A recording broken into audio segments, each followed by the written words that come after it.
Today, we're very happy to have Jill Sweatman, known as the Brain Whisperer, from Sydney, Australia. She is a neuroscience communicator who works in learning and development. And along with Jill, we have Dr. Patrick Quaid. Dr. Quaid is an optometrist at the View Cubed Vision Therapy Clinics in Guelph and North York, Ontario. He's the author of Learning to See, Seeing to Learn, Vision, Learning, and Behavior in Children. Welcome, both of you. Thank you for having us. Thank you very much. Wonderful to be here. In each of your professional capacities, you meet patients, clients, and work with them on the things that are important and what you want to do to investigate and help them. What are the kinds of things that you look at in terms of an inventory or questions you ask or things that you want to know as you approach them and try to work with them to improve their story? Well, I think from a clinical perspective, Grant, when we bring in patients into our clinic, when they attend our clinic, the two main populations that we deal with are children with learning issues, with an IEP in place, for example, and the mostly adult population are concussions. What's interesting, though, is we're starting to figure out about half of our pediatric patients have no history of any developmental problems, but they do have a history of concussions. So I suspect that about half of the learning difficulty patients are probably potentially concussions that have never been properly diagnosed or triaged. So on our intake, what we do is we go through a detailed history, obviously, but we pay particular attention to any potential concussive event. So even if it was not formally diagnosed, we have a lot of parents who will say, well, never really diagnosed, but when he was 3, he fell down the stairs and had a big goose egg. And he threw up afterwards. Well, to me, that's probably a concussive event to that child. And what we find invariably, if there's no history of concussion, there's typically the top 3 developmental risk factors for an eye teaming issue is, number 1, if the child is born preemie by 3 weeks or more, if their birth weight is 5 pounds, 5 ounces or less, and of course, those two tend to go hand in hand.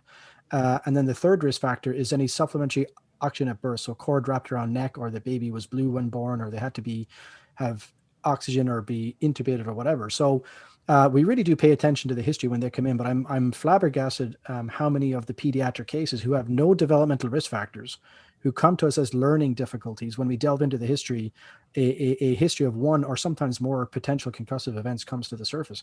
And when we look at the clinical findings, like myself and Dr. Singman, he's an MD, PhD out of Johns Hopkins. So he's the chief of neuroophthalmologist. He's the chief of neuroophthalmology at Johns Hopkins. So him and I have co-authored a book chapter in the medical textbook. And he was wonderfully humble. He picked up the phone, he called me and said, I'd love to write a book chapter with you because I can do the acute care point, but I want you to talk about the functional rehabilitation point. So we co-wrote this book chapter. And in this book chapter, we talked a lot about making sure that you take a proper case history. Because a lot of these clinical findings that we see in the adult concussions, like convergence insufficiency, tracking issues, we see the identical type of deficiency in pediatric cases that are presenting as learning difficulty cases. So concussion is really important, but also trauma, just general trauma. Some of these kids have extreme anxiety. They have extreme stress. They're struggling in a classroom. And maybe I can hand this over to Jill to kind of talk more about the trauma side, because that's a fascinating area for me outside of the concussion and brain injury side. Mm-hmm. Well, Patrick, I'm fascinated to hear what you focus on and those particular criteria. In the work that I do, when I was a classroom teacher, I never asked the right questions. Now that I'm in a different position and I work one-on-one with children, as well as my university students, and of course my corporate people, and when I do my corporate coaching, I've learned that I have the license to ask different questions. And if I don't, I'm not honouring the person who's in front of me. So just as if I'm working in a corporate arena, I can work with the front of line staff, but if I don't find out what's happening back of house with management, I'm really not seeing the full picture. So it is with a child. So I ask a full history of the child from the parent, no matter how old the child is. And my parent consultations are a minimum of an hour and a half. I have a student at the moment whose parent went to the school and they told me that they have 7 minutes with each of the teachers. And I thought, well, how do you get any notion of what's really going on for the child and in their home environment in 7 minutes? You can't. So, Patrick, like you, I want to know the history of the child going all the way back to as a baby, what were they like, what was the whole process. and all the way through, because that gives me a picture of where that child may have had difficulties. And funnily, anecdotally, I noticed that it will often come up in grade 4. Interestingly, perhaps when the child is 7, Yep. and then you can see where that particular 1 year or one particular moment changes. And to your point, a lot of parents don't realise that perhaps a change of location, house, whether there's been a problem in the family, whether there's been a divorce, separation, or there's been some other change, or for the child, it's a trauma. And we have to know as adults that we think that we can cover those things up, but the reality is children know. They do know. They know energetically. They can tell by the change of voice that perhaps the eye contact is different. They know that there's been a change in their world, and that will manifest later in life. What are you noticing, Patrick, along those lines? Well, I mean, I certainly find in a lot of the pediatric cases, certainly when we're doing follow-up, we tend to do vision therapy, like after we've properly diagnosed the problem. When we're doing rehabilitation for those people who it's appropriate for, when we follow up with them after, say, every 12 sessions, we might do one session once a week, and every 12 sessions, we reassess all the metrics.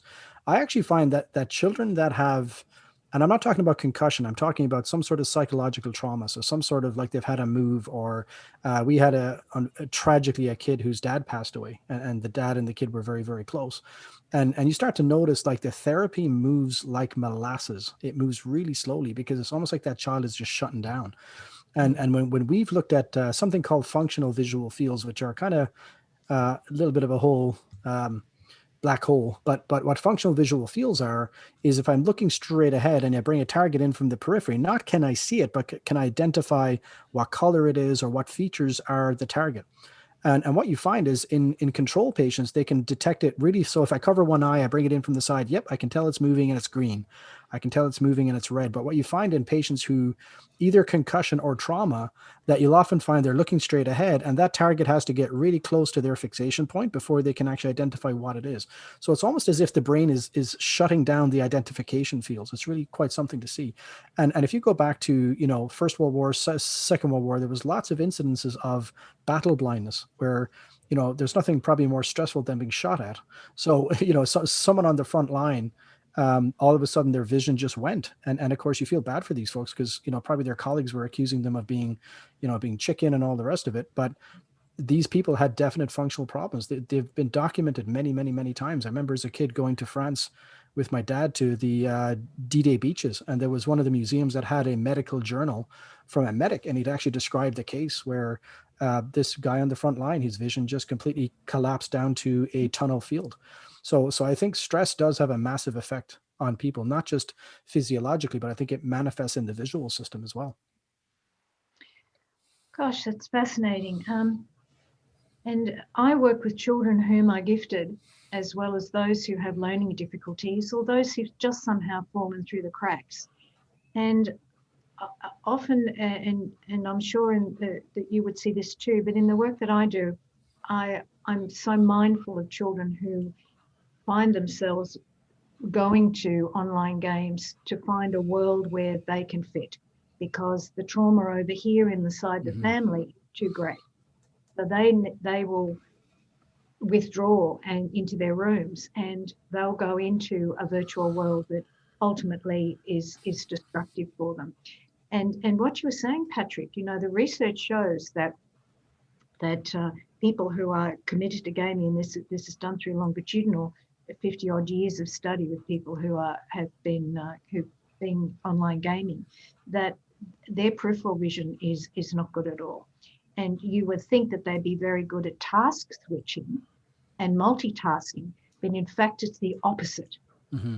Isn't that interesting? You'd think Yep. it would be the other way around, but in fact it's not. So we have to be very mindful of our home environment and the impact that has. And I think that's why so many children value the fact that they can have a learning professional, they can have a tutor, they have a learning buddy, somebody who is there for them, just them, when the rest of the family has to do what they're doing for whatever reason. And when when you talk about the vision, I had someone just recently who said, I'm having trouble focusing. And I thought, I wonder if that again is because something's happening in the family. The attention is going somewhere else. So they're having trouble focusing. I've learned so much today by listening to you. Great. Thank you for a great conversation on this important topic and so many more things that we can talk about. We've been joined today by Jill Sweatman, the brain whisperer. You can visit her website, learn many more things, lots of good resources there for you to enjoy and to learn. And also Dr. Patrick Quaid, who's the author of Learning to See, Seeing to Learn, Vision, Learning, and Behavior in Children. Thank you both for making it an interesting conversation. Thanks for having us.